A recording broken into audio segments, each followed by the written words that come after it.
প্রায় 10 বছর পর জেল থেকে বের হয়ে আজ বাড়িতে পা রাখলাম। সেই 16 বছর বয়সে আপন দুলাভাইকে খুন করার অপরাধে জেলে গিয়েছিলাম। বাড়ির সামনে আসতেই একদম অবাক হয়ে গেছে। পুরো বাড়িটা সাজানো আছে বিভিন্ন রকমের বাতি আর ফুল দিয়ে। এইটি সাজানো দেখে বুঝলাম বড় কোন অনুষ্ঠান আছে, কিন্তু কিসের অনুষ্ঠান? আপু তো 2 দিন আগেই আমার সাথে দেখা করেছিল, তাহলে সেদিন সে কেন বলে নাই আমাকে এই কথা? ভিতরে যাব কিনা ভাবছিলাম, গেটের সামনে দাঁড়িয়ে তখন পিছন থেকে কেউ একজন আমাকে ধাক্কা দিল। কি মশাই, কি চাই এখানে?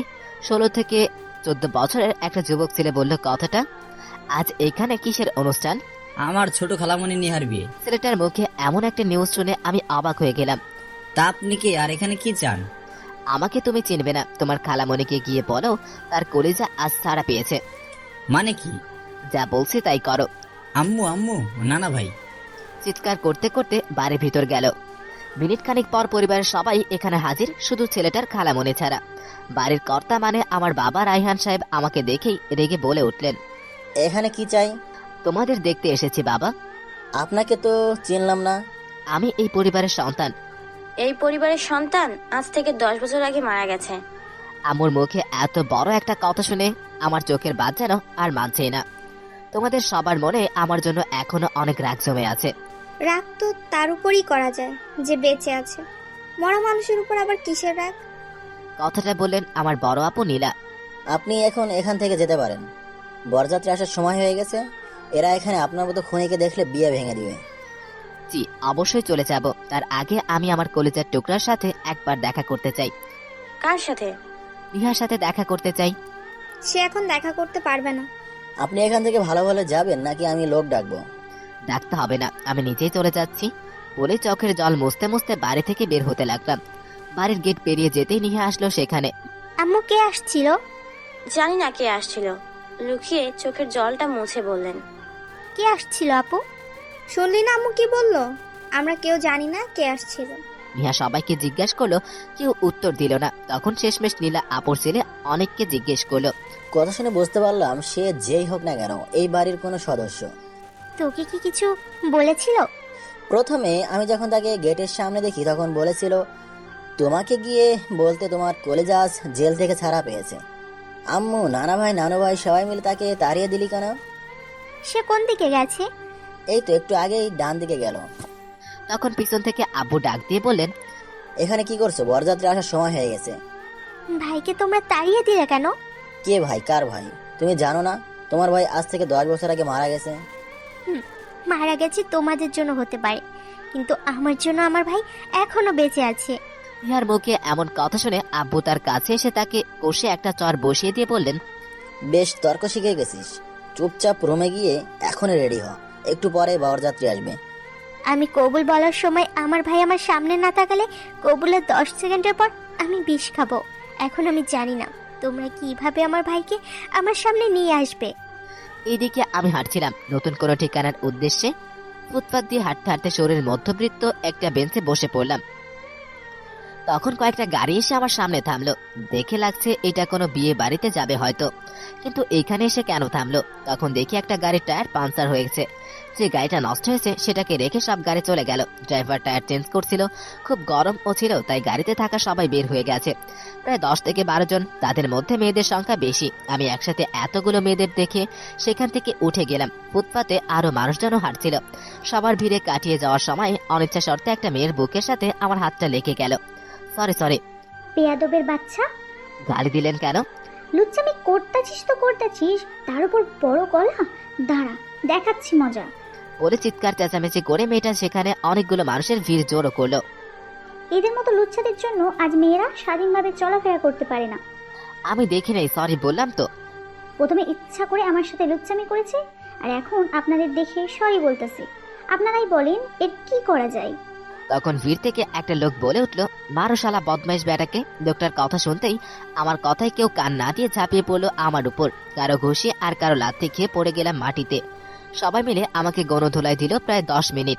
আমাকে আধমরা বানিয়ে সবাই চলে গেল। রক্তাক্ত অবস্থায় পড়ে রইলাম আমি মাঝ রাস্তায়। এদিকে মেয়েটার গাড়ি ঠিক হতেই সে চলে যায়। যতক্ষণ জ্ঞান ছিল আমার দেখলাম একটা বিশাল ট্রাক খুব দ্রুত গতিতে আমার দিকে এগিয়ে আসছে। শরীরে একটু শক্তি নেই সেখান থেকে সরে যাওয়ার জন্য।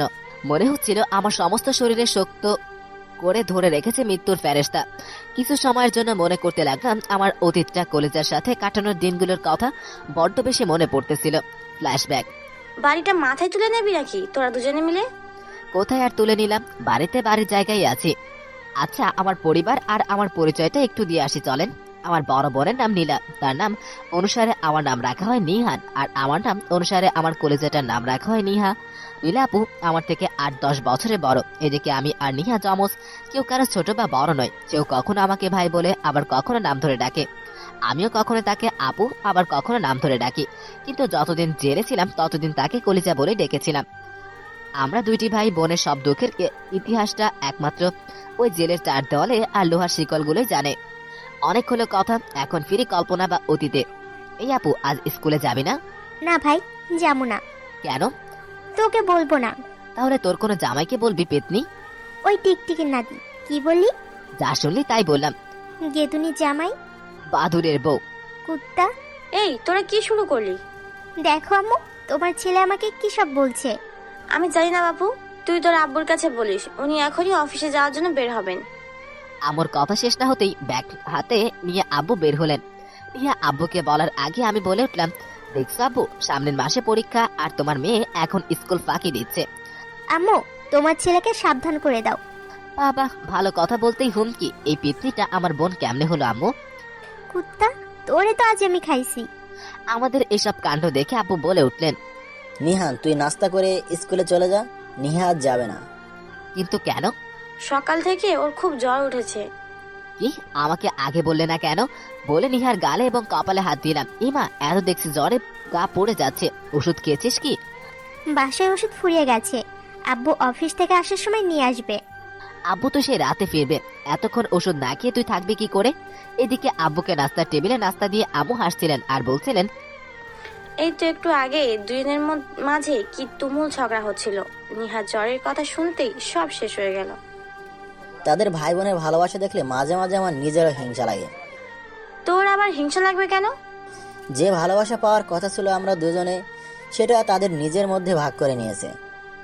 দূর, কি যে বলো না। দেখবে ওরা আমাদেরও ভালোবাসবে বড় হলে। বোন, তোর ওষুধের নামটা বল, আমি এখনই বাজার থেকে নিয়ে আসবো। তোর ক্লাসে লেট হয়ে যাবে তো। আরে দূর, বাদ দে তো ক্লাস, তুই ওষুধের নাম বল। 1 মিনিট, আমি লিখে দিচ্ছি। আমি ওষুধের নামগুলো লিখে দিই, আর সাথে 100 টাকার একটা নোটও দিলাম। তুই টাকা কই পেলি? চিন্তা করিস না, এগুলো তোর পকেটের টাকা। মানে? সময় আসলে বলবো মানেটা কি। আচ্ছা, আমার দেরি হয়ে যাচ্ছে, এখন আসি। তাড়াতাড়ি আসবি কিন্তু। বোনের রুম থেকে বেরিয়ে দেখি আব্বু চলে গেছেন। আম্মুকে বললাম, এখন আর আমি নাস্তা করতে পারবো না, টিফিন রেডি করতে 5 মিনিট পর এসে নিয়ে যাব আমি। বলে বাজারের উদ্দেশ্যে বের হলাম। সেখানে গিয়ে বোনের ওষুধগুলো কিনলাম। বোন 100 টাকা, অথচ ওষুধের দাম হলো 150 টাকা। আমার কাছে ছিল 50 টাকা টিফিনের জন্য, সেটা দিয়ে নিহার ওষুধ কিনে নিলাম। ওষুধ বাসায় দিয়ে 10:50 মিনিটে ক্লাসে পৌঁছালাম। 20 মিনিট লেট, তাই ক্লাস টিচারের কাছে শুনতে হলো 200টা লেকচার। এই প্রথম লেট করেছি, তাই মারেনি। স্কুল থেকে আসার পর ফ্রেশ হয়ে যখন মোবাইলটা হাতে নিলাম, চার্জ দেখে তো আমি একদম অবাক। সেই সকাল 9টায় চার্জে দিচ্ছি, এখন বিকাল 4টা। ফোনের চার্জ হয়েছে মাত্র 3 থেকে 5%-এ আসছে। ফোনটা গরম হয়ে আছে, তার মানে কেউ এটা ইউজ করছে সারা দিন। কি হতে পারে পেতনিটা ছাড়া? এক ধরে চলে গেলাম নিহার রুমে। কি হইছে? তোর জামাইয়ের মাথা, তুই আমার ফোনে কি করেছিস সারাদিন? কই কিছু না তো। আমার ফোন গরম হয়ে আছে, তুই সারাদিন ইউজ করেছিস বলে। আমার বই গেছে তোর ভাঙাচোরা ফোন হাতে নেওয়ার। আমার ফোন ভাঙা, দাঁড়া দেখাচ্ছি কার ফোন ভাঙা। বলেই বোনের ফোন হাতে নিয়ে হাতটা জানালার বাইরে নিলাম। এখান থেকে ফেলে দিলে দেখা যাবে কার ফোন ভাঙা আর কার ফোন ভালা। এই না না ভাই, এমনটা করিস না প্লিজ। আগে সত্য কথা বল। আসলে সারাদিন কারেন্ট ছিল না তো, এইদিকে আমার ফোনে ডাটা নাই, তাই তোর ফোনটা ইউজ করেছিলাম। কি করেছিস? তেমন কিছু না, ইউটিউবের ভিডিও দেখছিলাম আর ফেসবুকে কয়েকটা মেয়ের সাথে কথা বলেছি। আমার ফোনে তোর অ্যাকাউন্ট লগ ইন করতে কে বলেছে? আমার অ্যাকাউন্ট লগ ইন করিনি, তোর অ্যাকাউন্ট দিয়ে কথা বলেছি। নিশ্চিত তুই আমার জন্য বড়সড় কোনো বাস রেডি করেছিস? আচ্ছা, কার সাথে কথা বলেছিস? বেশি না, মাত্র 10টা মেয়েকে টেক্সট দিয়েছি। কি টেক্সট দিছিস? আই লাভ ইউ বলে। নিহার কথা শুনতেই আমার চোখ দুটো বড় হয়ে গেল। কুত্তি পেতনি, এটা তুই কি করলি? আমি তোর জন্য ক্লাস মিস দিয়ে ওষুধ এনে দিলাম, আর তুই কিনা আমাকে এত বড় বাস দিলি? আরে আমার ভাই তো দেখি উল্টো বুঝলো। আমি তো তোকে বাস দিইনি, তোর কাজটা সোজা করে দিলাম। তুই যে ভিতর ডিম, একটা মেয়েকে প্রপোজ করতে পারলি না এখনো। আচ্ছা, কাদের টেক্সট দিয়েছিস? আমার সবগুলা বান্ধবীদের। তুই একটা পেতনি, আর টেক্সট দিয়েছিস আরো বড় পেতনিদের। আমাকে পেতনি বলেছিস, আমার বান্ধবীদের বলবি না। বলবো তুই কি করবি? পেতনির সাথে বিয়া দিমো। আর তোরে পাশের বাসার মটকার সাথে দিমো। 1 মিনিট দ্বারা মজা দেখেছি তোরে। 1 নয় 10 মিনিট দাঁড়ামো। কি করবি তুই? এই দেখ কি করি। বলে বিছানা থেকে উঠে দিল আমার চুল ধরে টান। এবার বলবি আর পেতনি? ইয়া, লাগছে আমার চার বলছি। ভালো হবে না কিন্তু, বলে দিলাম। ভালো হবে না, খারাপ হবে সেটা পরে দেখা যাবে। বুঝেছি, এইভাবে কাজ হবে না। আম্মু বলে জোরে একটা চিৎকার দিলাম। সারা বাড়ির দেওয়াল ছুঁয়ে রান্নাঘরে আমার কানে শব্দটা গেল। আবার ঝগড়া শুরু করে দিছে মনে হয়। না, আর পারি না এদের নিয়ে। আজ একটা ব্যবস্থা করতেই হবে এদের। বলতে বলতে রান্নাঘর থেকে আম্মু রুমে আসলেন। ততক্ষণে দুজনের চুল ধরে টানাটানি করা শুরু করে দিছি। আম্মু শেষ ধমক দিতেই আমি ছেড়ে দিলাম নিহাকে। এসব কি শুরু করেছিস তোরা? আমি নয়, তোমার শুরু করছো। বাঁদরের বাচ্চা, চুপ থাক। আম্মু, আমার খুব মাথা ব্যথা করছে। দেখো, তোমার ছেলে আমার সব চুল ছিঁড়ে ফেলছে। ওর সাথে লাগতে কে বলছে? আমি লাগি নাই, ওই আমার সাথে লাগছে। না আম্মু, ও মিথ্যা বলতেছে, আমি লাগি নাই। তুই মিথ্যা বলছিস। এসব কিছু আমি জানি না। আজ তোদের আব্বু বাসায় আসলে আমি সব বলবো। বলে আম্মু চোখ রাঙিয়ে চলে গেলেন। দেখে নিব তোকে। আমিও দেখে নিব। এই ফিতার এই পাশে আসলে খবর আছে বলে ঘরের মাঝখানে একটা ফিতা দিয়ে 2 অংশ করলাম। বাইরে কেমনে যাব এই ফিতার ওপাশে না গেলে? সেটা আমি জানি নাকি। ওয়েট, দেখাচ্ছি মজা। তখন তো বয়স তেমন ছিল না। দুজনের প্রায় 14 থেকে 15 হবে। দুজন এক রুমে থাকি। বিছানা 2টা, ওয়াশরুমে একটা, পড়ার টেবিল একটা, আর কাপড় রাখার ক্যাবিনেটও একটা। বলতে গেলে দুজনের ঘুমানোর স্থান আলাদা, আর সবকিছু ছিল এক জায়গায়। কিন্তু আজকের ঝগড়ার কারণে রুমটা 2 ভাগ হয়ে গেল। এখন বাকিগুলা ভাগ হবে মনে হয়। মজার বিষয়, রুম থেকে বের হওয়ার দরজা আমার অংশে হলেও ওয়াশরুম নিহার অংশে পড়েছে। একটু পর টেবিল থেকে অনেকগুলো বই এনে নিহা আমার বিছানার উপর ফেলে দিয়ে বলল, নিজের বই নিজে সামাল দে এবার। ওকে, আমিও দেখাচ্ছি কিছু। বলে আমার অংশে থাকা ক্যাবিনেট খুলে নিহার সকল কাপড় বের করে তার অংশের ফ্লোরে ফেলে দিয়ে বললাম, নিজের কাপড় নিজে সামলা। কুত্তা, কি করলি? আমার নতুন জামা ফুলরে ফেলে দিলি? তো তুই কি করেছিস শুনি? তুই যে আমার এতগুলা নতুন বই এত জোরে ফেলে দিলি, না জানি কত বই ছিঁড়ে গেছে।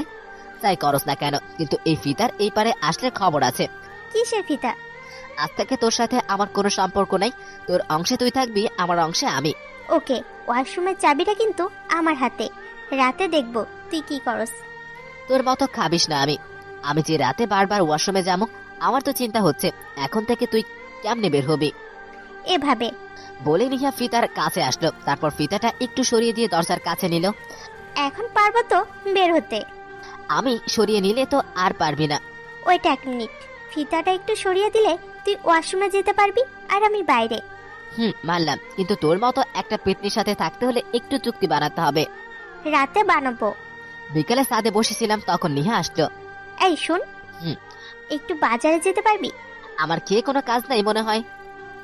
ধ্যাত, তোরে বলার চেয়ে গলির একটা কুত্তারে বললে অনেক ভালো হতো। যা গিয়ে তোর জামাই গালির কুত্তাকে বল। আমি কিন্তু এখন ঝগড়া করতে চাই না। আমি কি বলেছি তোরে আমার সাথে কথা বলতে এখানে? আল্লাহ, কেন যে পাগলটার সাথে কথা বলতে গেলাম। ওয়েট, এখন একটু বাস্তবে ফিরে চলেন। কোথায় আছি এখন একটু জানাই আপনাদের। আসলে আমি হসপিটালে কোনো এক বেডে পড়ে আছি। আরে মরি নাই, মরার আগে কে যেন সেখান থেকে আমাকে সরিয়ে দিয়েছিল। তারপর এখানে এনে ভর্তি করেছে। এখনো আমি অজ্ঞান অবস্থায় আছি। আচ্ছা তাহলে চলুন না, দেখে আসি আমার কলিজা কোথায় কি করছে এখন। আব্বুর সাথে রাগ করে নিহা দরজা লাগিয়ে ফ্লোরে বসে কাঁদছিল আর বলছিল, ভাই, কেন দিলি এমন কসম? আজ তোর জন্য আমি না পারি কিছু সইতে, আর না পারি কিছু বলতে। সত্যি বলতে ভাই, তুই যদি না আসিস আমার বিয়েতে আমি বিষ খেয়ে ফেলবো। বরযাত্রী আসার 1 ঘন্টা আগেই সবাই এসে নিহাকে বধূ বেশে সাজালো। নিহা আসলে বিষের শিশি বেঁধে রাখছে। কবুল বলার পর সামনে ভাইকে না দেখতে পেলে এক ঢোকে সব গিলে নিবে। সবাই যেখানে ব্যস্ত আনন্দে, সেখানে নিহা ব্যস্ত কল্পনা তার অতীত নিয়ে, যেখানে কেটেছিল তার কলিজার সাথে দিনগুলো। আগে আমি জবানে ছিল নিহান, আর এখন থেকে কল্পনা শেষ অবধি আমি জবানে থাকবে নিহা। আল্লাহ, কেন যে এই পাগলিটার সাথে কথা বলতে গেলাম। বলে নিহানের সাথে একটু দূরে এসে দাঁড়ালাম। মন খুলে ভাইকে দেখতে পারছি না, কথাটা বলে অবশ্য নাও করবে না, কিন্তু বোন হয়ে এমন একটা কথা কেমনে বলি তাকে। এদিকে আজকে স্কুলও গেলাম না, যদি যেতাম তাহলে না হয় ফার্মেসি থেকে একটা নিয়ে আসতাম। দেখ, ভালোই লাগে না, একবার লজ্জা ভেঙে বলেই ফেলি। সে তো দূরের কেউ না, আমারই আপন ভাই। এসব ভাবতে ভাবতে নিহান বলে ডাক দিই। ওই দিকে তাকিয়ে দেখি সে দেওয়ালের পিছনে লুকিয়ে আছে। তার লুকানো দেখে আমি নিচের দিকে তাকালাম। সেখানে তাকাতেই তো অবাক, পাশের বাসার মোটু ছেলেটা আমার দিকে তাকিয়ে আছে। আমি তাকাতেই বলে উঠলো, এসব কাগজ দিয়ে ডিল মেরে কি বোঝাতে চাও? যা বলার ডাইরেক্ট বলতে পারো। কি? আমি কই মারলাম ডিল আপনাকে? ভাব নিয়েন না, আপনার মতো অনেক মেয়ে আমাদের লাইনে পড়ে আছে, সো যা বলার সোজাসুজি বলবেন। বলে আমাকে কোনো কথা বলার সুযোগ না দিয়ে ছেলেটা সেখান থেকে চলে গেল। এমনিতেই শরীর খারাপ, তারপর সেই ব্যাটার কথা শুনে মাথাটা গরম হয়ে গেল। আমি জানি এই কাজটা কে করেছে, তাই কিছু না বলে সোজা নিহানের কাছে গেলাম। সে দাঁড়াতেই ঠাস করে একটা চর বসিয়ে দিলাম তার গালে। রাস্তার ছেলেদের কাছে নিজের বোনকে বেইজ্জত করে খুশি কি? তাই বলে এইভাবে একটা ছেলের কাছে আমাকে অপমানিত করলি? বলেই রাখতে রাখতে সেখান থেকে চলে এলাম। খাবার টেবিলেও দুজনের দূরত্ব বেড়ে গেল। মন খারাপ করে দুজন খাবার নিয়ে ব্যস্ত। তখন সবার নীরবতা ভেঙে আব্বু বলে উঠলেন, আগামী সপ্তাহ থেকে নিহান এখানে থাকবি না। কথাটা শুনতেই আমার হাত থেকে ভাতের লোকমা পড়ে গেল। তোর আম্মুর কাছ থেকে আমি সব শুনেছি। তোরা সারাদিন ঝগড়া করস, তাই তোদের আলাদা করে দেব। নিহা বাড়িতে থেকে পড়ালেখা করবে আর তুই মেসে থাকবি। আব্বুর কথায় যতটা না অবাক হয়েছিলাম, আমি তার চেয়ে বেশি অবাক হয়ে গিয়েছিলাম নিহানের এই কথাটার শব্দ শুনে। আসলে সে কি পারবে থাকতে ওখানে? তাকে রাগের মাথায় বলছে এসব? রাগের মাথায় বলুক আর স্বাভাবিকভাবেই বলুক, সে যদি পারে আমাকে ছাড়া থাকতে, আমি বড্ড পারবো তাকে ছাড়া থাকতে। এসব ভাবতে ভাবতে খাওয়া শেষ হয়ে গেল। রাতে আর কোনো কথা হয়নি। সে তার মতো করে, আমি আমার মতো করে ঘুমিয়ে পড়লাম বিছানায়। রাত তখন 1:30। আমি ঘুম থেকে উঠে ওয়াশরুমে গেলাম। হয়েছেটা কি আসলে আপনারা একটু একটু বুঝতেছেন তো? এই যে মেয়েদের মাসিক হয়, তাই হইছে। এটার ব্যথা কি রকম তা একজন মেয়েই ভালো করে জানে। সারা রাত ঘুমানো যায় না ঠিক মতো করে ব্যথার কারণে। হ্যাঁ, এটাই হয়েছিল আমার সাথে। মনে হচ্ছিল যেন পেটের প্রত্যেকটা রগ এক একটা জায়গায় এসে জমা হয়ে আছে। না পারছি চিৎকার করে কান্না করতে, আর না পারছি সইতে। ভাইয়ের মুখে এমন কথা শুনে নিজের মুখটা চেপে ধরলাম, যাতে সে আমার কান্নার আওয়াজ শুনতে না পায়। হয়তো ভাই আমার উপর একটু বেশি অভিমান করেছে, তাই আমার কান্নার শব্দ শুনে সে আমার পাশে এসে আমাকে জিজ্ঞেস করলো না, জানতেও চাইলো না আমি কেন কান্না করছি। অসহ্য ব্যথা নিয়ে কোনো রকমে রাতটা কাটালাম। পরদিন স্কুলে যেতেই আমার সব বান্ধবী আমার কাছে বিচার দিতে লাগলো। ওই, তোর ভাই এত বেয়াদব কেন? আমাকে জানিস কি বলেছে মেসেঞ্জারে? আমাকে তো ডাইরেক্ট প্রপোজ করে ফেলেছে। একের পর এক প্রশ্ন করেই যাচ্ছে। ভাই আর আমি যেহেতু একই ক্লাসে পড়ি, তাই সময় লাগলো না খবরটা ভাইয়ের কাছে যেতে। ক্লাসে সবাই জেনে গেছে যে আমার ভাই একসাথে 10টা মেয়েকে প্রপোজ করেছে। কাল থেকে আমি আমার সাথে কথা বলছিস না, তার মজা পাবি এখন। কি রে, কিছু বল। ঠিক হবে কি? ঠিক বেঠিক জানি না, আজ ছুটির পর গিয়ে বিচার দিব। এর আগে একবার জিজ্ঞাসা করে নি তোর ভাইকে সে কেন এমন করলো? আর লাগবে না জিজ্ঞেস করা, তোরা বরং আব্বুকে বলবি। আমি বললে আব্বু কখনো বিশ্বাস করবেন না। না, আমি তোকে একবার জিজ্ঞাসা করবই। কালকে ওইটা কি ছিল? কোনটা? মেসেঞ্জারে। ও সরি, জানি না কাল আমার কি হয়েছিল, সবাইকে হঠাৎ এরকম একটা টেক্সট দিয়ে দিলাম। আমি বিশ্বাস করি না। কালকে যে টেক্সটটা তুই করে দিয়েছিলি, কেন? সে অনেক কথা, তুই বুঝবি না। সবার কাছে আমি ক্ষমা চাচ্ছি। আমরা তো সিদ্ধান্ত নিয়েছি তোমার বাসায় বিচার দিব বলে। না, কিছু বলে নাই কি? এটা তো তারই প্ল্যান। আচ্ছা, সমস্যা নেই, বিচার দিতে চাইলে দিতেও পারো। আর হ্যাঁ মিস নিহাত, আপনি আজ থেকে ভুলে যাবেন যে এখানে আপনার একটা ভাই আছে। স্কুল ছুটির পর যখন সব বান্ধবী বললো আমার বাসায় যাবে, আমার বাসায় যেতে পারিস, সমস্যা নেই, কিন্তু ভাইয়ের বিরুদ্ধে বিচার দিতে পারবি না। কেন? কারণ ভাইয়ের কোনো দোষ নাই, সব দোষ আমার। আমি দুষ্টামি করে ভাইকে ফাঁসানোর জন্য এসব করেছিলাম। তাই বলে আমাদের ট্যাক্স দিলে? আমি জানতাম নিহান এমন করতে পারে না। কেন? খোঁজ নিয়ে দেখিস, তোর ভাইকে স্কুলের 4 থেকে 5টা মেয়ে প্রপোজ করেছে, এদের মধ্যে আমিও একজন। কি বলছিস এসব? ঠিকই বলছি। আমি যখন প্রপোজ করেছিলাম তখন সে অ্যাকসেপ্ট করে নাই। কেন? শুধু তোর জন্য। মানে? তার মতে সে যা করে তুই তা করস। করি তো। এখন যদি সে প্রেম করে তুইও করবি। তুই ভুলবশত কোনো ছেলের পাল্লায় পড়ে গেলে সে তখন বাধা দিতে পারবে না। তখন তুই বলবি, ভাইয়া তুমি প্রেম করতে পারলে আমি পারবো না কেন? তাই? তোদের ভাই বোনের ভালোবাসা দেখলে আমাদের বড্ড হিংসে হয় রে। তোর ভাই সব ছাড়তে পারে তোর জন্য। আর জানোস আমাকে কি বলে? তাকে নাকি কোনো মেয়ে পাত্তা দেয় না। মেয়েরা যাতে তাকে পাত্তা না দেয় তার জন্য তাই প্রতিদিন সাধারণভাবে আসে, একটু স্টাইল করলে সারা স্কুলের মেয়েরা ফিদা হয়ে যেত। এসব কথা বলতে বলতে আমার স্কুলের গেটের কাছে চলে গেলাম, কিন্তু গেট পার হয়ে দেখি আজ গেট ভাইয়াটা আমার এখানে দাঁড়িয়ে নেই, চলে গেছে আমাকে রেখে। তোর ভাই কই গেল? অভিমান করছে আমার উপরে। আজ একা যেতে হবে তাহলে? আচ্ছা তোরা তাহলে যা, আমি দেখি রিক্সা পাই কিনা। Okay bye. সবাই চলে যাওয়ার পর আমি সেখানে দাঁড়িয়ে রিক্সার জন্য অপেক্ষা করছিলাম। তখন আমার পাশে এসে দাঁড়ালো ভাই। কোথায় ছিলে এতক্ষণ? হেড স্যারের কাছ থেকে টিসি নিয়ে এলাম। ভালো। আগামী সপ্তাহে আমি নতুন স্কুলে ভর্তি হবো। আমি আর কোনো কথা বললাম না। একটা রিক্সা আসতেই ভাই উঠে পড়লো, আমি উঠলাম।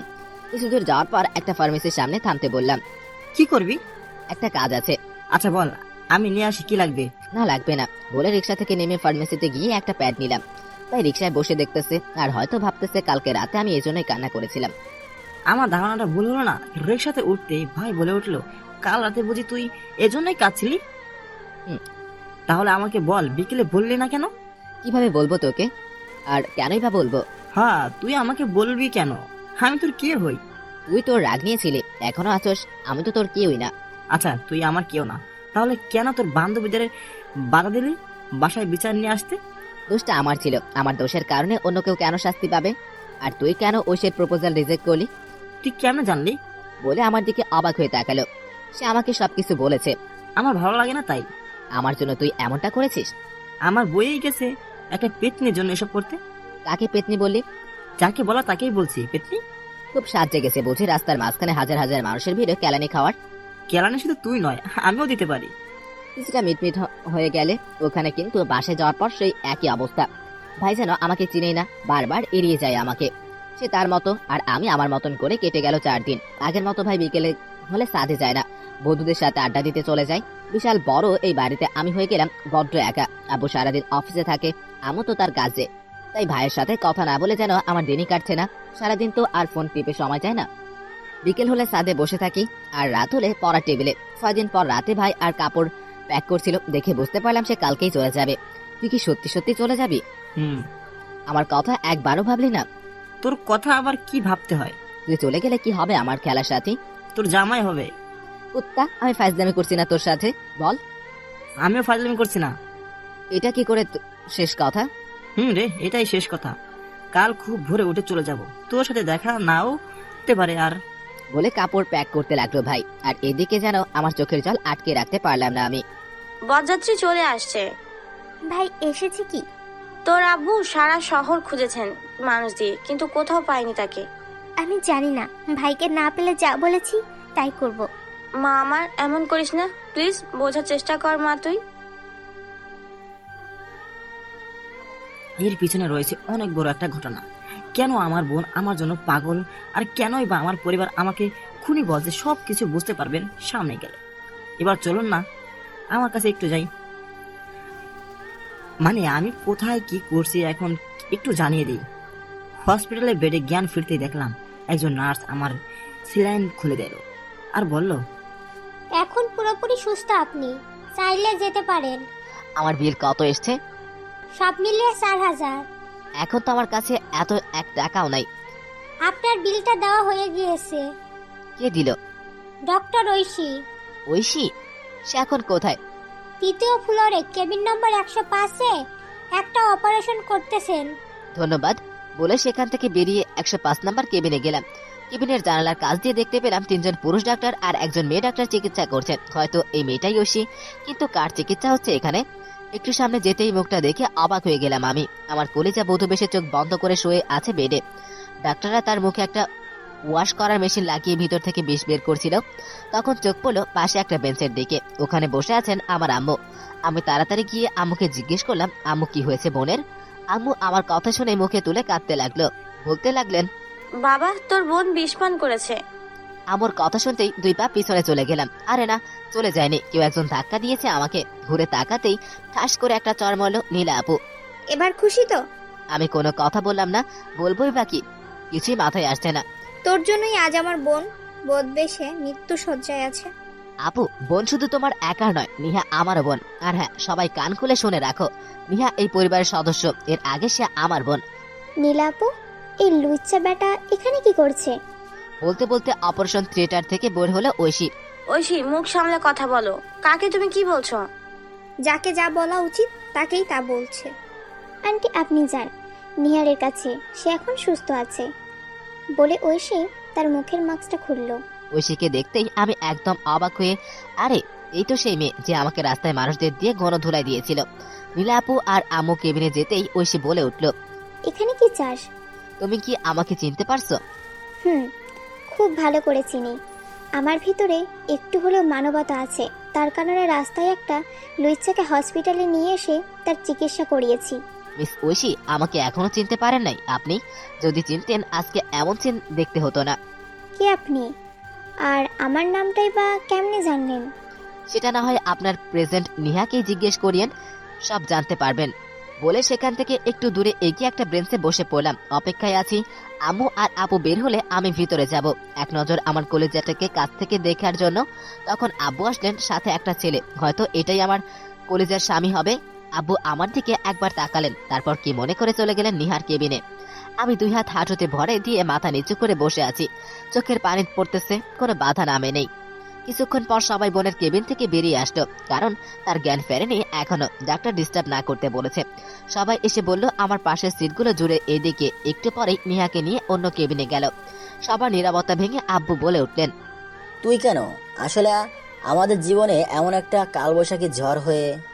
প্লিজ বাবা, তুই চলে যা। চলে যাব, আর আসবোই না তো তোমাদের সামনে। এর আগে আমি একটিবার নিহার সাথে দেখা করতে চাই। আম্মু, এই লোকটাকে আর সে কেনই বা নিহার সাথে দেখা করতে চাচ্ছে? আমাদের আম্মুকে থামিয়ে দিয়ে আব্বু বললেন, আমাদের দূরের একজন আত্মীয় হয় ছেলেটা। বাবার মুখে এমন একটা কথা শুনে আজ মনে হচ্ছে সত্যি সত্যি আমি মারা গেছি। এই পৃথিবীতে কেউ রইল না আমার আপন বলতে। তাই বলে কথাটা শেষ করার আগেই ঐশী বলে উঠল, ভাইয়া, এই সেই বেয়াদব যে আমার সাথে রাস্তার মাঝখানে বেয়াদবি করেছিল। এত বড় বেয়াদব এখানে কি করে দাঁড়িয়ে আছে? না জেনে মানুষের সম্পর্কে খারাপ কিছু বলবেন না। মেয়েদের রাস্তাঘাটে যে ডিস্টার্ব করে সে কেমন মানুষ আমার খুব ভালো করে জানা আছে। এসব কি শুনছি আমি? শুনবেই বা কেন? সে তো 10 বছর পরিবারের সাথে নয়, গুন্ডা লুচ্চা বদমাশের সাথে কাটিয়েছে, তাই না? ভালোই ভালোই বলছি, এখান থেকে চলে যা। আর কত অপমান মুখ বুঝে সহ্য করব, তাই শেষমেশ সিদ্ধান্ত নিলাম চলে যাওয়ার জন্য। কিন্তু এর আগে আমি নিহার সাথে দেখা করে যাব একবার। আমার প্রস্তাবে সবাই রাজি। 20 মিনিট টাইম দেওয়া হলো মন ইচ্ছা মতো নিহাকে দেখে সারা জীবনের জন্য তার জীবন থেকে চলে যেতে। আমিও মেনে নিলাম তাদের অফারটা। এদিকে ঐশী আর শুভ একদম অবাক, আমার মতো অচেনা অচেনা একটা ছেলে কিনা নিহাকে দেখবে, তাও একা গিয়ে। তারা এইটা ভাবছিল, আর আমি চলে গেলাম বোনের কেবিনে।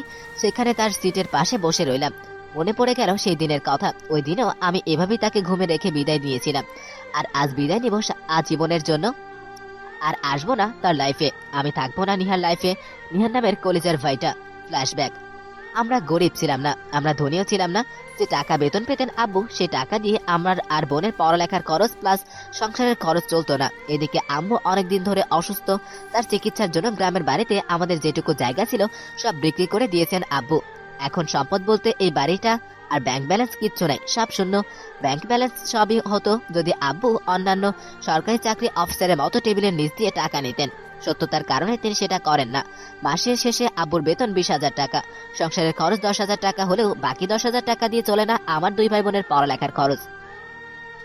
কথায় আছে না, যত ভালো স্কুল তত খরচ বেশি। তাই কোনো মাসে 12,000 টাকা দিয়ে খরচ বাকি পড়ে যায় স্কুলের।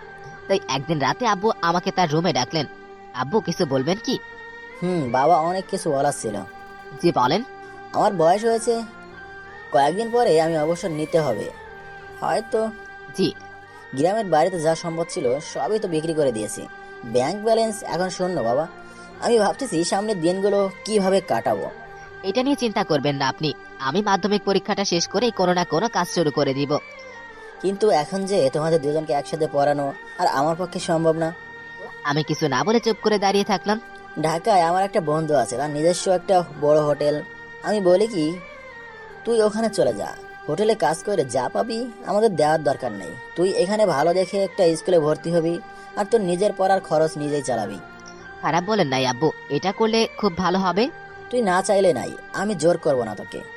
না আব্বু, আমি পারবো, আপনি শুধু বলেন কবে যেতে হবে আমাকে। সেটা না হয় পরে বলবো না একবার।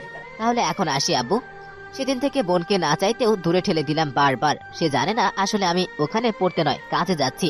জানলে কখনো যেতে দিবে না আমাকে। তারপর কিভাবে কি ঘটেছিল আপনারা জানেন। এখন আসেন সেই রাতের ঘটনায়, যেখানে নিহা কাঁদতে কাঁদতে ঘুমিয়ে পড়েছিল। এটা শুনে আমি সত্যি সত্যি চলে যাচ্ছি। ভোর 6টার দিকে তার পাশে বসে তার দিকে তাকিয়ে এসব কথা ভাবছিলাম। আমার ডাকে হুঁশ ফিরল। কিরে বাবা, ট্রেনের তো সময় হয়ে গেল। 1 মিনিট, আসতেছে আম্মু। তাড়াতাড়ি আয়। বাইরে কলেজা, আর কবে দেখা হবে জানি না। ভালো থাকিস বোন, বলে নিহার কপালে একটা চুমা দিলাম। চোখের জল বেরিয়ে আসার আগেই সেখান থেকে উঠে এক হাত দিয়ে মুছে নিলাম। দিন যায় রাত যায়, দেখতে দেখতে 6 মাস কেটে গেল। ছুটি নিয়ে সেদিন বাড়ি ফেরার জন্য রওনা দিলাম। ছুটি বেশ দিনের ছিল না, মাত্র 15 দিনের। বোনের জন্য একটা ড্রেস, আম্মু আর আপুর জন্য 2টা শাড়ি, আব্বু আর দুলাভাইয়ের জন্য একটা লুঙ্গি, একটা গেঞ্জি, আর পিচ্ছি অনেকের জন্য নিলাম শার্ট প্যান্ট আর একজোড়া জুতো। সিলেট রেল স্টেশনে আসার পর ভাবলাম বোনের জন্য কম হয়ে গেছে, আরো কিছু কিনতে হবে। তাই তার জন্য আরেকটা ভালো দেখে ঘড়ি কিনলাম। বাড়িতে এখনো কাউকে জানাইনি সারপ্রাইজ দিব বলে। বাড়ি ফিরতে ফিরতে সন্ধ্যা হয়ে এলো। আব্বু এখনো অফিস থেকে ফিরেন নাই, তাই আব্বু তার কাজে ব্যস্ত, আর বোন তার রুমে মনে হয়। আমি আস্তে আস্তে চুপি চুপি প্রথমে বোনের রুমে গেলাম। জানালার ফাঁক দিয়ে দেখলাম বোন আমার বইয়ের জগতে হারিয়ে গেছে। হাতে সব জিনিসপত্র সেখানে রেখে আমি চুপি চুপি বোনের রুমে ঢুকলাম। বোন আমার উপস্থিতি টের পাওয়ার আগেই আমি পিছন থেকে গিয়ে 2 হাত দিয়ে তার চোখ চেপে ধরলাম। কে? আমি। অনেক। আমি। দোলা ভাই? আমি। ধ্যাত, ভাল লাগে না। কে? মাত্র 6 মাসে ভুলে গেলি? কুত্তা ছাড় বলছি। ওরে কুত্তি, আমি কুত্তা নয়, তোর ভাই। বলে নিহাকে ছেড়ে দিলাম। নিহাকে ছাড়তেই আমার উপর আক্রমণ করে বসলো। কুত্তা, পেতনি জামাই, অমানুষ, কচ্ছপ, গরু, হাঙ্গর। বলতে বলতে আমার বুকে কিল ঘুষি দিতে লাগলো। ওরে থাম থাম এবার। এতদিনে একবারও আমার কথা মনে পড়ে নাই। বড্ড বেশি মনে পড়েছিল রে। তাহলে কত টেক্সট দিছি, কত কল দিছি, একবারও রিপ্লাই দিলি না কেন? সময় পাইনি। এখানে এত পড়ার চাপ, জানলে আমি যেতাম না। মিথ্যা বললাম, আসলে ওইখানে পড়া নয়, কাজের চাপ বেশি। মিথ্যা বলিস না কুত্তা, আমি সব জানি। ওইখানে যে পড়ার নয়, কাজের চাপ বেশি। কিন্তু ঠিকই তো, আব্বু আমার সাথে সময় করে কল দিয়ে কথা বলিস, আমার সাথে বললি না কেন? কলেজা শোন, তোর সাথে কথা বলে নাই, এই জন্য তোর সাথে কথা বলে মন চাইবে তোর পাশে বসে আড্ডা দেই, কাজে মন বসবে না।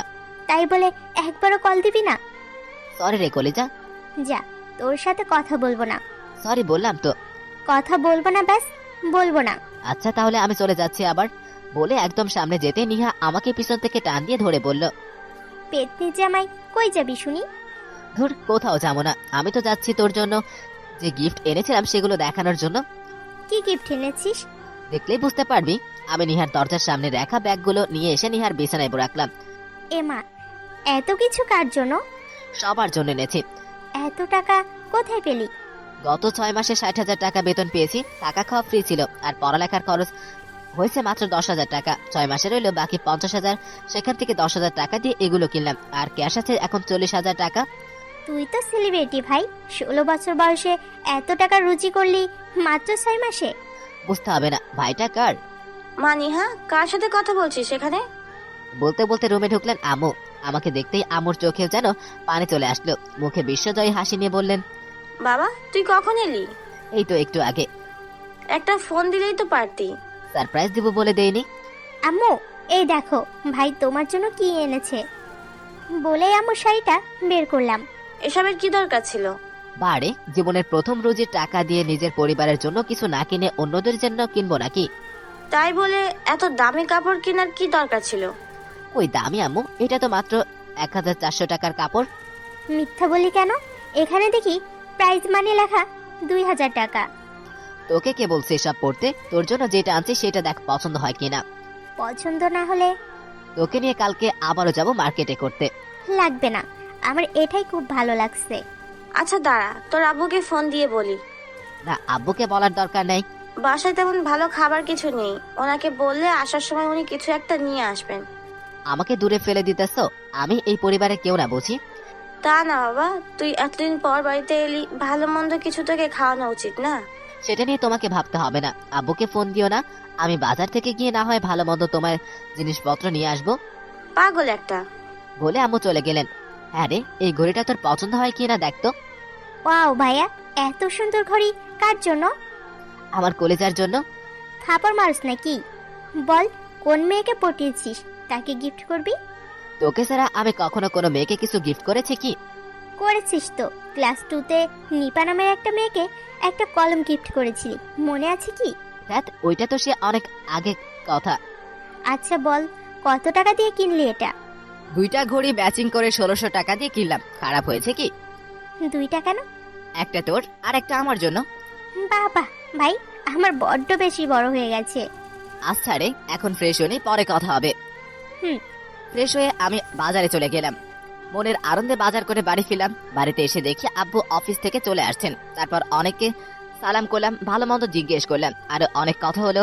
বেশ ভালোই কাটছিল ছুটির দিনগুলি। বোনের সাথে সারাদিন আড্ডা মাস্তি ঝগড়া করা। কিন্তু এমন একটা দিন আমার জীবনে চলে আসলো যেটার জন্য আজ আমি বেঁচে থেকেও আমার পরিবারের কাছে মারা গেছি। 4 দিন পর আমি আর বোন বের হলাম নীলা আপুর বাড়িতে যাব বলে। দুপুর 12টার দিকে আমরা নিশ্চিন্ত, তখন আপু অনেকে নিয়ে স্কুল থেকে আসার পথে থাকবেন। আমরা তার আগে তার বাসায় গিয়ে তাকে সারপ্রাইজ দিব। যেই ভাবা সেই কাজ। আপুর বাসার সামনে যাওয়ার পর নিহাকে বললাম, তুই যা, আমি দোকান থেকে কিছু নিয়ে আসছি। আচ্ছা তাড়াতাড়ি আয়। বলে নিহা চলে যায়। আমিও দোকান থেকে কিছু জিনিসপত্র মানে চিপস, ঠান্ডা, চানাচুর ইত্যাদি নিয়ে গেলাম বাসায়। বাসার গেটের সামনে যেতে দেখলাম গেট খোলা, তার মানে সারপ্রাইজটা আর দেওয়া হলো না। আপু বাসায় চলে আসছে হয়তো।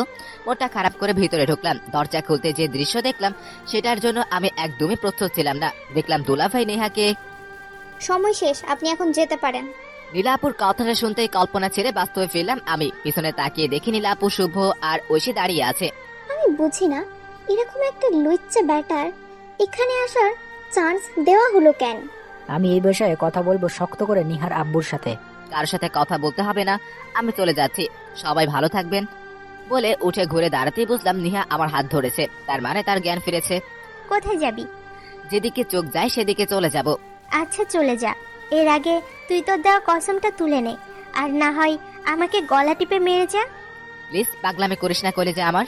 তুই ওই দিনে একটা ভুল করেছিস, আমাকে কসম দিয়ে আজও ভুল করতে চলেছিস তুই। আমি সবার সাথে ওয়াদা করেছি, আজ থেকে শেষ দেখা দেখে তোর চিরদিনের জন্য চলে যাব তোর লাইফ থেকে। কেন? আমি কি দোষ করেছি?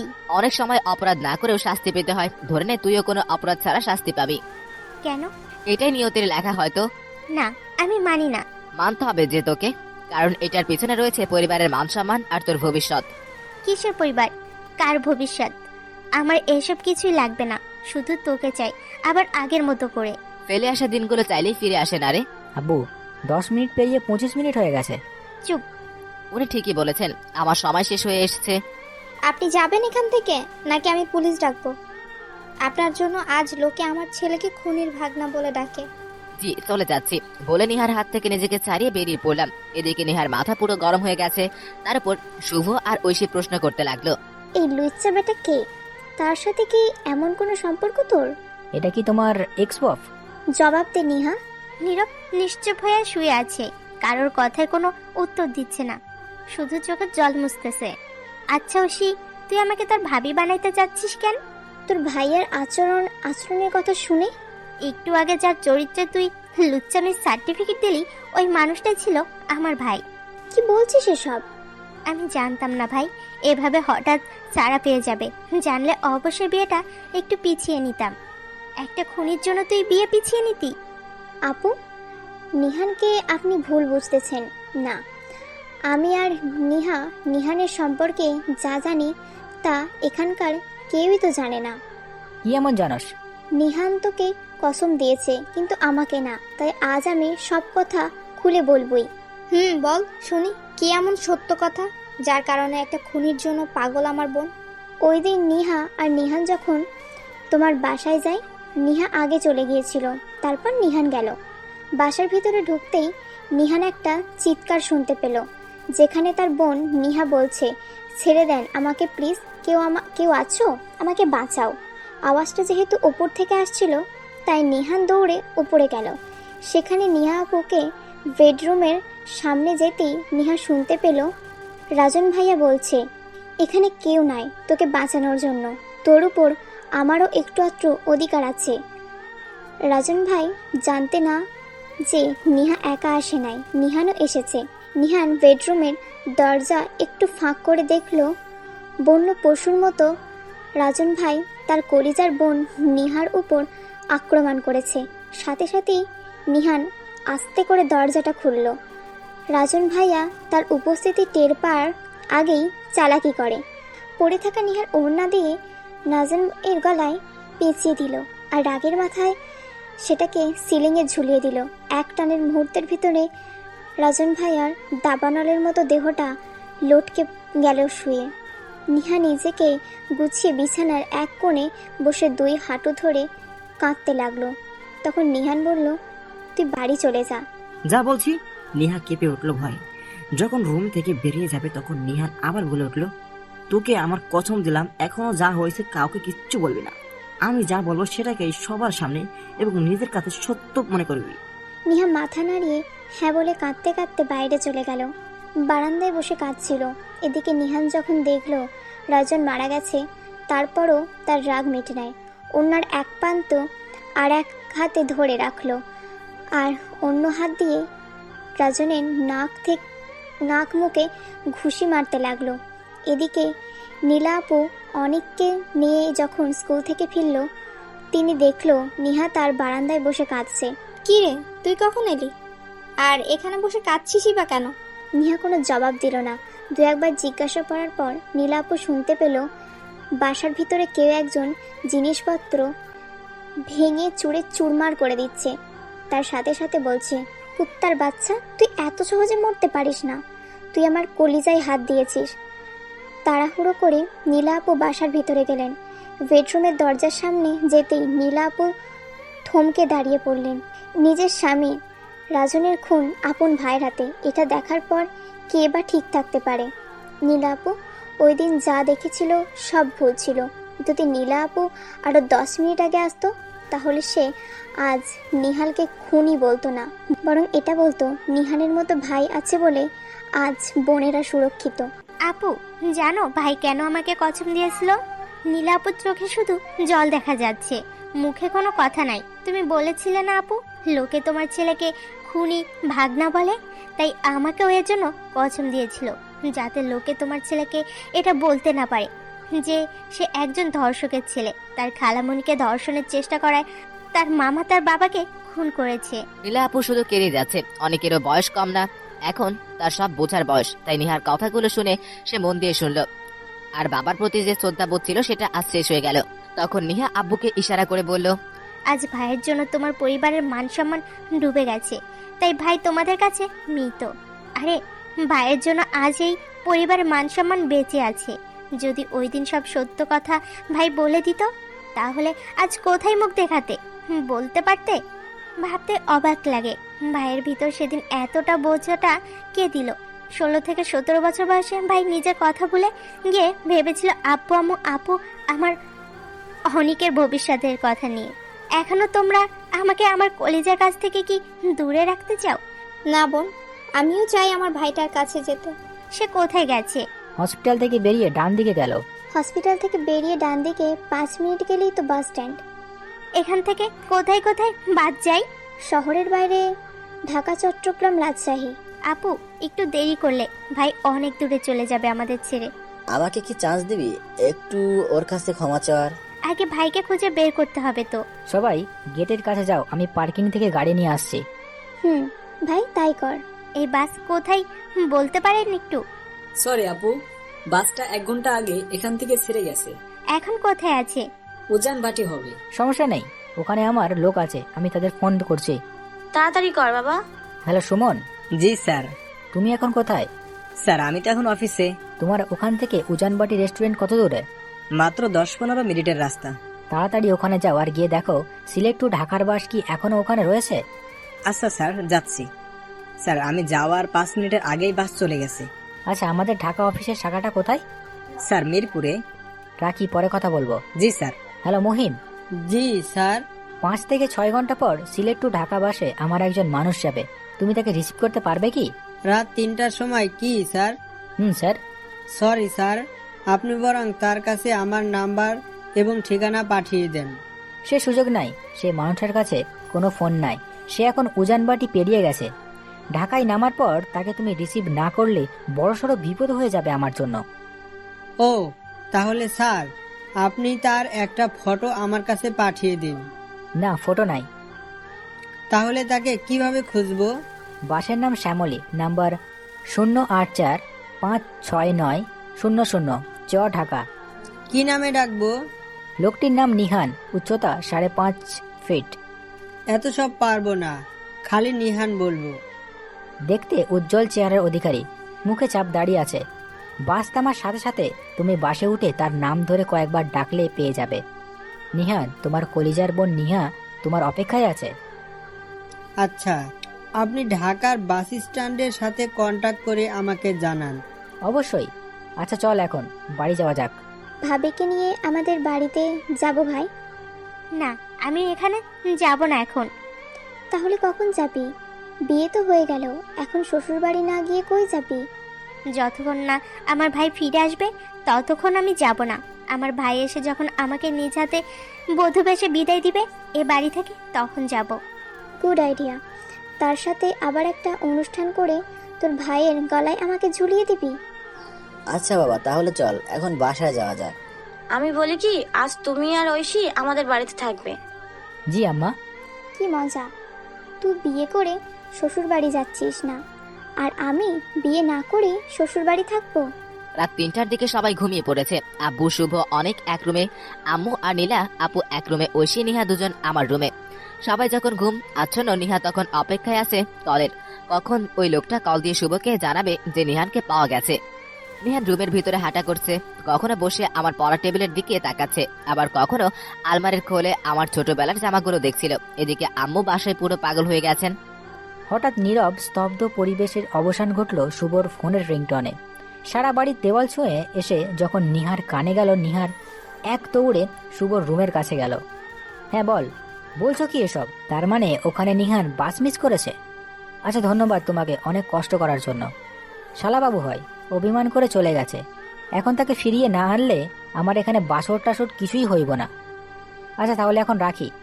মানে এখন তো নাম ধরেছ।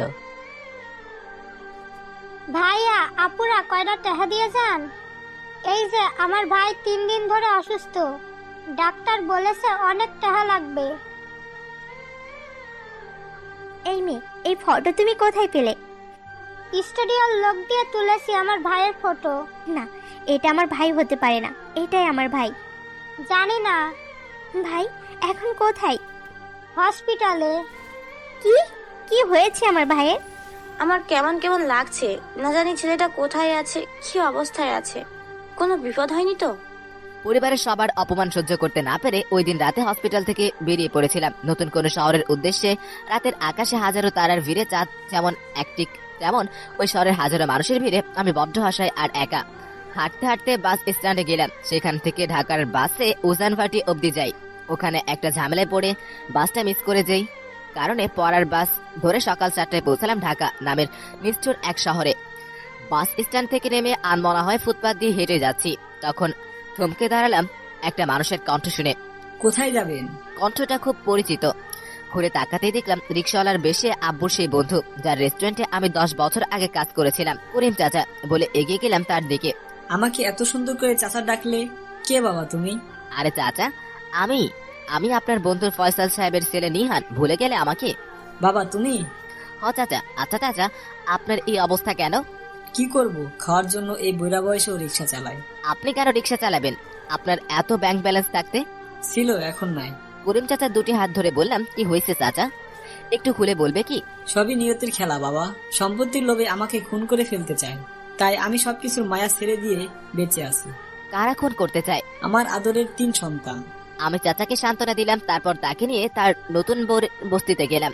বিপদে কাঁদিতে নেই, নয়ন জলকে কালি বানিয়ে রাখবে, একদিন তুমি সে কালি দিয়ে নতুন ইতিহাস রচিত করবে। সেদিন থেকে চাচাকে বললাম আর তিনি রিক্সা চালাতে হবে না, এখন থেকে তার পরিবারের সবাই দায়িত্ব আমার। চাচার পরিবার বলতে তিনি, চাচি আর 15 থেকে 16 বছরের ছোট একটি মেয়ে, নাম রিয়া। মেয়েটা অবশ্য চাচার আপন মেয়ে না। রিয়ার আম্মু চাচার বাসায় কাজ করতেন। রিয়ার বয়স যখন 7 ছিল তখন তার আম্মু মারা যান, বাবা অনেক আগে মারা গিয়েছিলেন। বাবা মা মরা মেয়েটার সকল দায়িত্ব নিয়েছিলেন করিম চাচা। সেদিন থেকে আজও রিয়া তাদের সাথেই আছে, সকল সুখে দুঃখে। জানি না কতদিন বেঁচে থাকবো, এই কয়েকদিনে না হয় চাচার সাথে কাটিয়ে দিই। বিদায় বেলা চাচাকে বলে দিব আমাদের বাসায় চলে যেতে। তাই সেদিন থেকে চাচার রিক্সা চালানো শুরু করলাম আমি। করিম চাচা বাধা দিয়েছিলেন, কিন্তু আমি মানে নাই। আমি থাকা সত্ত্বেও তিনি এই বয়সে রিক্সা চালাবেন, এটা কি করে হয়? দিন শেষে 1200 টাকা নিয়ে ফিরলাম করিম চাচার ঘরে। চাচার হাতে 1000 টাকা তুলে দিলাম, বাকি 200 টাকা নিজের কাছে রেখে দিলাম। এদিকে রিয়ার সাথে আমারও আস্তে আস্তে বন্ধুত্ব হয়ে গেল। মেয়েটা বড্ড দুষ্টু, একদম নিহার মতন ফাইজলামি করে। আচ্ছা ভাইয়া, তোমার নাম কি? নিহান। নিহান ভাইয়া, আমার একটা কাজ করে দিতে পারবে কি? কি কাজ বোন? বস্তিতে কিছু লোক গুন্ডা ছেলে পেলে আছে, ওদের সাহায্য করতে হবে একটু। কেন, ওরা কি করেছে? ঘর থেকে বের হলেই আমাকে দেখে ওরা বাজে বাজে কথা বলে। চল তো বোন দেখি কার এত বড় সাহস। বলে বোনকে নিয়ে ঘর থেকে বের হলাম।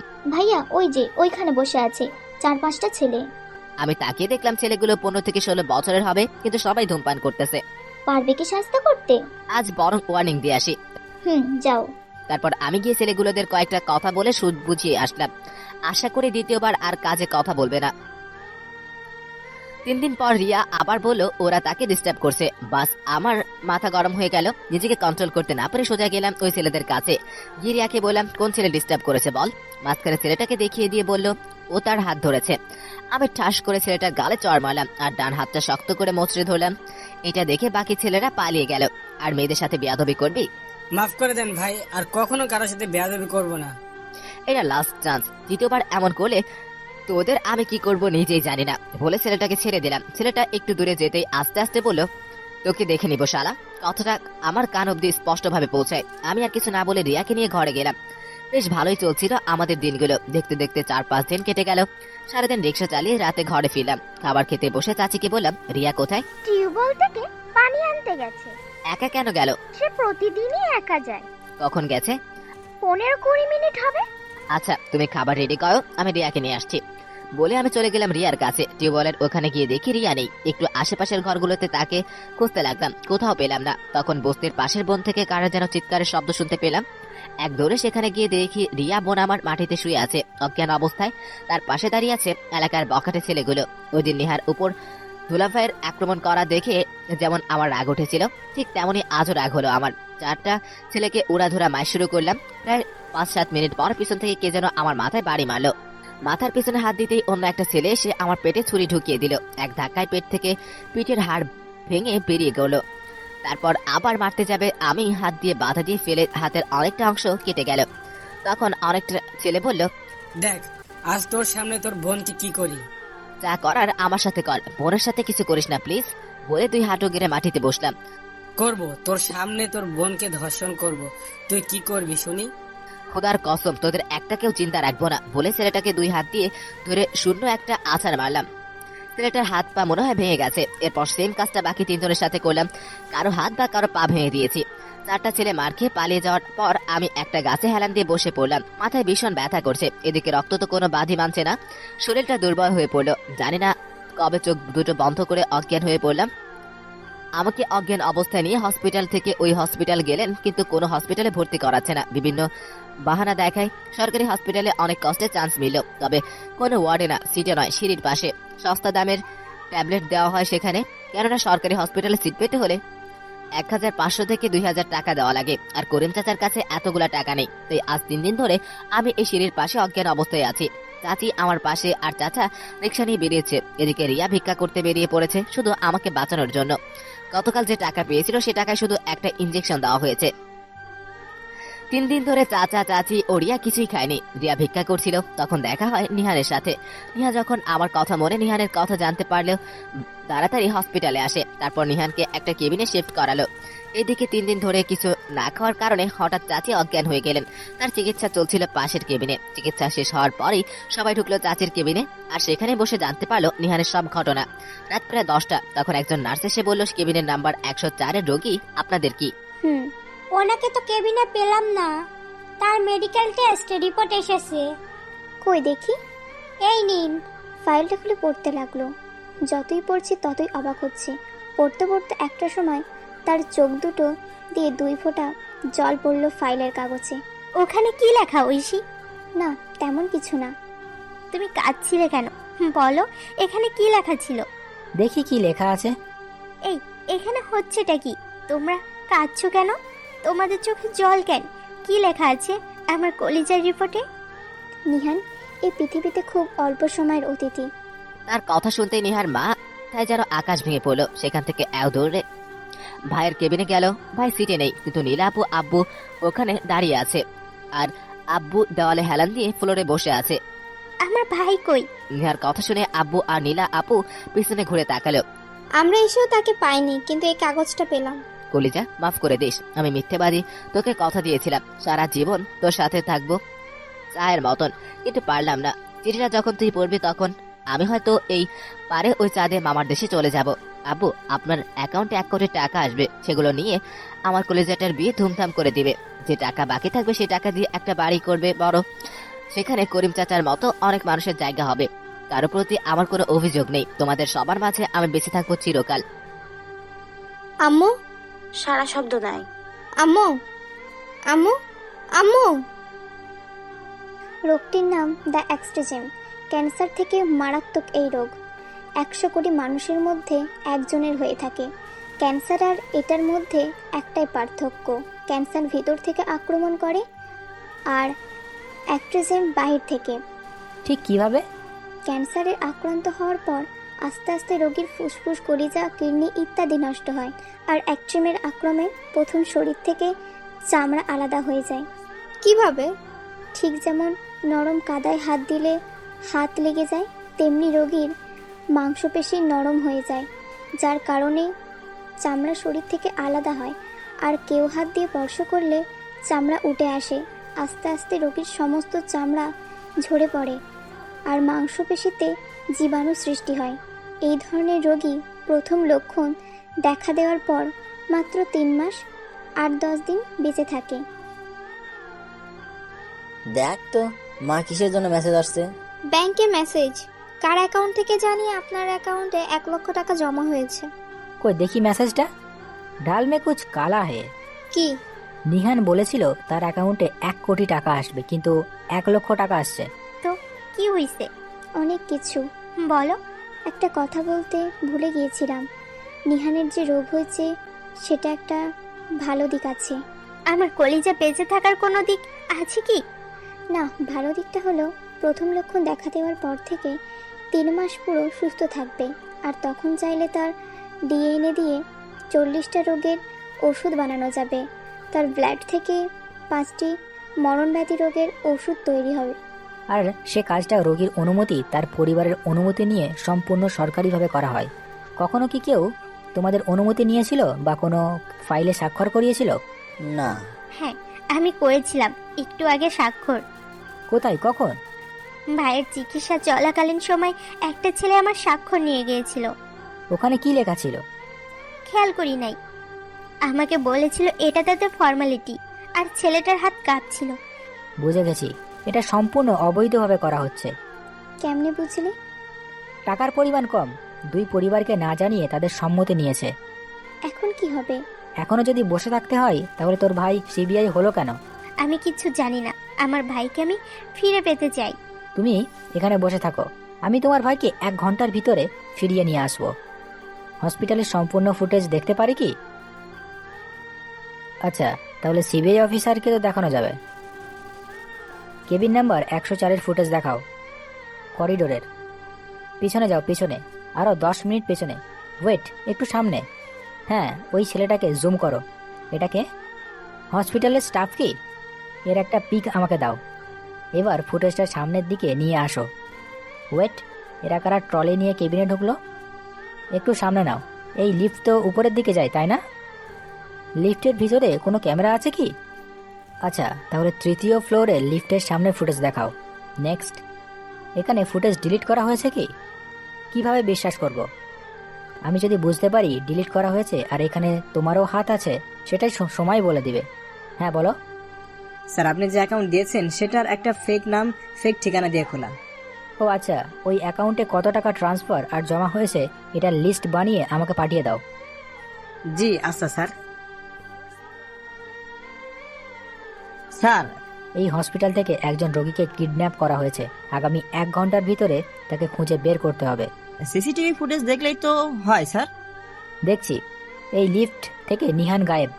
না 4র্থ তলায় গেছে, না নিচে গেছে। তাহলে কোথায় গেল? ওটা কি? মনে হচ্ছে ঘন্টাখানেক আগে কেউ উপর দিয়ে বেরিয়েছে। ওটা সরাও। জি স্যার। তাহলে বুঝি এই রাস্তায় গেছে। মহিম, লিফট উপরের ফ্লোরে নাও। Okay sir. এখান থেকে তো কোনো রাস্তা নাই। আছে একটা রাস্তা। কোথায়? পেছনের সিঁড়িতে কোনো ক্যামেরা নাই। কিডন্যাপার তাই প্রথমে ছাদে এসেছে, পরে পেছনের সিঁড়ি দিয়ে পিছনের গেট দিয়ে চলে গেছে। ইমিডিয়েটলি পিছনের গেটের সিসিটিভি ফুটেজ চেক করো, কুইক। জি স্যার। আমি একটু হসপিটালের পিছনের দিকটা দেখে আসি। Okay sir. নিহানের যদি হায়াত থেকে তাকে অবশ্য ফিরে আসবে, আর না হলে চুপ। আমার ভাইয়ের কিছু হলে এটার জন্য তোমরা সবাই দায়ী থাকবে। তুই আমার ভাইকে কি বলেছিলি? শত শত মানুষের সামনে লজ্জা বেহায়া। আমি কি জানতাম ওটা নিহান ছিল? বিশ্বাস কর, আমি জানলে কখনো তোকে এভাবে অপমান করতাম না। আর তোমরা এখানে কেন এসেছো? আমার ভাইয়ের কাছ থেকে আমাকে দূরে সরিয়ে দিতে কি? তোমরাই জিতে গেলে। তোমাদের প্রার্থনা স্রষ্টা কবুল করে নিয়েছে। আমার ভাইকে আমার থেকে অনেক দূরে নিয়ে গেছে। এখন তো খুশি তোমরা? আসতে বল, আমার ঘুম ভেঙে যাবে। হ্যাঁ, তোমার আম্মুর ঘুম ভেঙে যাবে। আর ওইদিকে আমার কলিজা যে চিরকালের জন্য ঘুমাতে গেল। স্যার, রাত 9টা বেজে 15 মিনিটে এখান থেকে পিছনে গেট দিয়ে একটা গাড়ি বের হয়। ডান দিকে না বাম দিকে গেছে? ডান দিকে। কিন্তু স্যার, ওই গাড়িটা তার ঠিক 30 মিনিট পর 9টা 45 মিনিটে সামনের গেট দিয়ে ঢুকেছিল। ওখানে কি হলো? ওখান থেকে একজন রোগীকে নিয়ে যাওয়া হয়। মুখ দেখেছিলে কি? স্পষ্ট স্যার, ওটা নিহান ছিল না। তাহলে কোথায় যেতে পারে? যে অ্যাকাউন্টে 4 কোটি ট্রান্সফার হয়েছে সেটা ডিটেলস দিতে পারবে কি? ঠিকানা বলো সালার। নাম কি? কামাল। পেশা? ধন্যবাদ। ডক্টর কামালকে কোথায় পাবো? ডক্টর কামাল এখন কোথায়? কোন দিকে?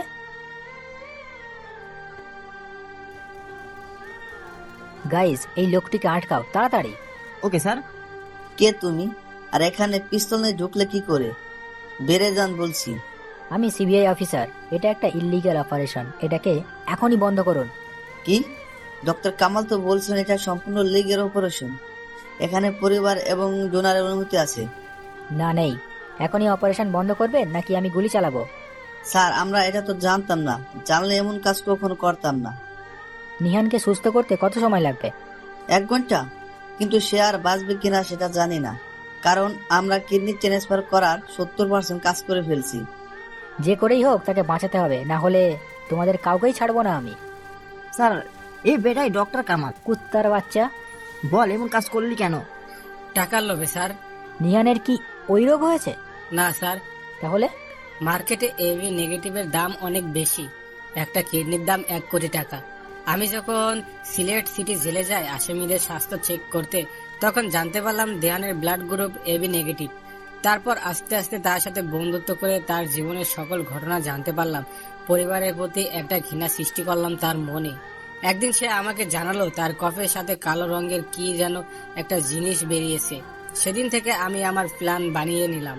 তাকে বোঝালাম যে তার মরণভেদী রোগ হয়েছে। 3 মাস পর তার মৃত্যু হবে নির্মম ভাবে। 2টার সময় মানুষের বুদ্ধি কাজ করে না, 1 রাগের মাথায়, 2 ভয় পেলে। আর আমি তো তাকে এমন ভয় দেখিয়েছি যে বোকার মতো আমার কথা বিশ্বাস করে নিল।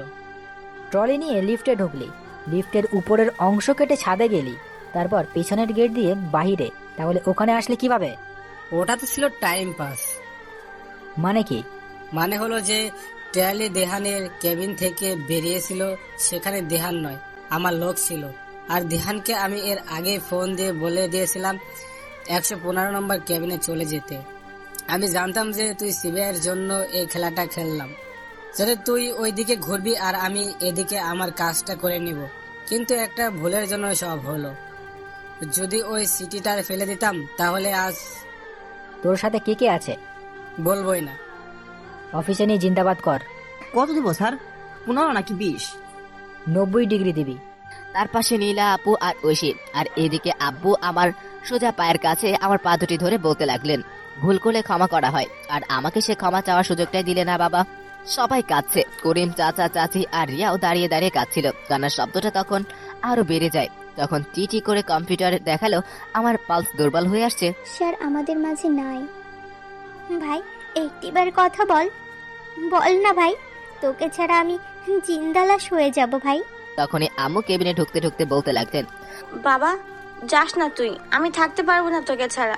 আল্লাহ গো, আমার হায়াত নিয়ে তুমি আমার ছেলের হায়াত বাড়িয়ে দাও। তখন ঐশী বুঝতে পারলো আমার হাতের পালস এখন আবার কাজ করতেছে। দুই নয়ন ভরা জল নিয়ে কম্পিউটারের দিকে তাকিয়ে দেখলো পালস বেড়ে উঠেছে। আম্মু শেষ কথাটা হয়তো কবুল হয়েছে খোদার দরবারে, তাই তো আমি মৃত্যুর দোয়ার থেকেও ফিরে এলাম। যখন চোখ দুটো খুললাম, কে যেন আমার নাকে মুখে কপালে কিস করতে লাগলো। তাকিয়ে দেখি আমার কলিজা পাগল বেশি আমাকে কিস করে চলতেছে। বল, আর কোনোদিন আমাকে ছেড়ে যাবি না? হুম। কি? হ্যাঁ, তোকে ছেড়ে যাবো না কোনোদিন। তারপর নিহা আমাকে আবার জড়িয়ে ধরে কপালে কিস করলো। নিহা যেন কোনো এক মহান কিছু জয় করে ফেলেছে আমাকে ফিরে পেয়ে, যেটা তার মুখ দেখে বোঝা যাচ্ছিল। আজ আমি না ফিরে কার জীবন কেমন কাটতো জানি না, কিন্তু দুটো মানুষের জীবন এলোমেলো হয়ে যেত। 10 বছর পর সবাই আমাকে ভুলে গেলেও আমার জন্য মৃত্যুর আগের দিন পর্যন্ত যায় নামাজে বসে কাঁদতেন আমার আম্মু। 10 থেকে 20 বছর পর ছেলে মেয়েদের আমার কথা বলতে বলতে কেঁদে উঠতো আমার বোন নিহা 2 মাস পর। শালাবাবু এদিকে আসো। ওগো বউ, শুনছো কি? বলো। এদিকে একটু আসবে? হ্যাঁ বলো, কি হয়েছে? আমি তোমার কি হই? জামাই। সে অনুযায়ী আমি তোমার ভাইয়ের কি হই? বোন জামাই, দুলা ভাই। তাহলে উনি আমাকে শালাবাবু বললেন কেন? আমি আর এই বাড়িতে থাকবো না। তো এটা তো আমারই বাড়ি, আমি আর ওনার বাড়িতে যাবো না। সত্যি তো ভাই, তুই শালাবাবু ডাকছেন কেন তোর দুলা ভাইকে? শালাকে শালা ডাকবো না তো কি ডাকবো? দ্বিতীয়বার বলবি তো তোর জিব্বা ছিঁড়ে ফেলবো। তোর ভাবিকে তুই সামাল দিস। নিজের বউকে নিজে সামাল দিবে, আমার বউ দিবে কেন? ক্ষমা করে দে বোন, যা আজ থেকে নিহানকে দুলা ভাই বলে ডাকমু। ওকে, মনে থাকে যেন। আচ্ছা মিস্টার বোনের জামাই দুলা ভাই। তখনই আমার বোন এসে হাজির। বোন, দেখছিস তোর জামাই কত কিপটে। কি করেছেন তিনি? ঈদের সময় যাতে সালামি না দেন সেই জন্য আমাকে দোলাভাই ডাকতেছে। ওই, তুমি দুলা ভাই ডাকছো কেন? ইয়ে মানে ইয়ে মানে কি? আমি কত করে বলছি শালা বলে ডাকতে, তিনি বলছেন না। আমার কথা শুনে শুভ ভাই অবাক দৃষ্টিতে আমার দিকে তাকালো। একটু আগে বললাম কি আর এখন বলি কি? এখানে আমাকে ফাঁসানো হচ্ছে। দেখছিস বোন, উনি আমাকে মিথ্যেবাদী বলতেছেন। আল্লাহ, আমি কই বললাম? তুমি মিথ্যা বলছো। শুনি যদি আবার তুমি তাকে দোলা ভাই ডাকছো, তাহলে খবর আছে। আর একটাও কথা না। ও শুনছো, তোমার ভাই আমাকে নাম ধরে ডাকতেছে। কথাটি ঐশী শুনেছে কিনা জানি না, তবে ঘুরে তাকাতে দেখলাম শুভ ভাই গায়েব হয়ে গেছে। শালা ডাকলে বোন হুমকি দেয়, আর দোলা ভাই ডাকলে বউ হুমকি দেয়। হয়তো এটাই বেচারার নিয়তি।